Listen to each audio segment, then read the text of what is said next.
ఆడు దుర్వ్యాపారం చేస్తూ ఉంటాడట. పేరేమో పాలు, వాస్తవంగా అమ్మేదేమో నీళ్లు. లీటర్ పాలల్లో 2 లీటర్ల నీళ్లు కలుపుతాడట. అదేమంటే ఏమంటాడో తెలుసా? అచ్చమైన గేదె పాలు ఇవి. ఆడు పాల వ్యాపారం.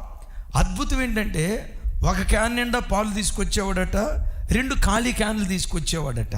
ఊరి ఎంట్రన్స్లో దీనిలో కొంత, దానిలో కొంత, 3 పావులు పోసి ఇక్కడ కొట్టు.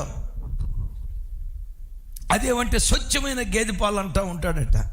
ఒకరోజు దేవుడు అడిగి ప్రత్యక్షమై, ఒరే పిసినారుడా, ఎందుకురా ఇంత మోసం చేస్తావు? నీకు ఒక పని చేస్తా. ఇదిగో, జనాలకి ఎట్లా నీళ్ల పాలు అమ్మకుండా స్వచ్ఛమైన పాలు అమ్మేటట్లుగా రోజుకొచ్చి 1 క్యాను పాలు కాదు, నీకు సముద్రం అంత పాలు ఇస్తా, అమ్ముకో.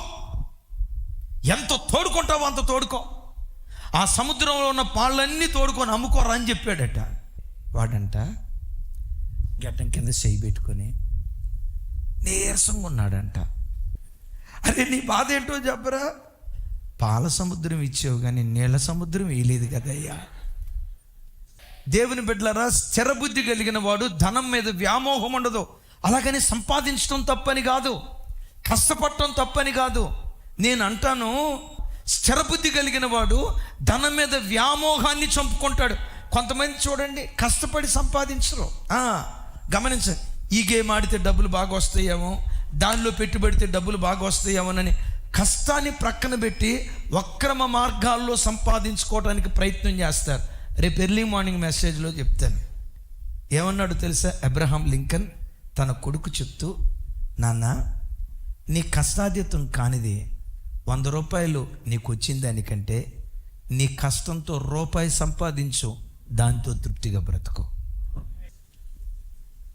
క్రైస్తవ జనమా, డబ్బు కొరకు నువ్వు పరిగెత్తొద్దు. డబ్బు నీ వెంట పరిగెత్తేటట్లుగా దేవుడు కార్యం చేస్తాడు. ధనధాన్యాల కొరకు నువ్వు పరిగెత్తొద్దు. ఆస్తిపాస్తుల కొరకు నువ్వు పరిగెత్తొద్దు. నిన్ను హెచ్చించే కాలం ఒకటి దేవుడు నిర్ణయించాడు. క్రీస్తు యేసు మహిమలో నీ ప్రతి అవసరత తప్పకుండా దేవుడు తీరుస్తాడు. యేసయ్యకి మహిమ కలుగును గాక.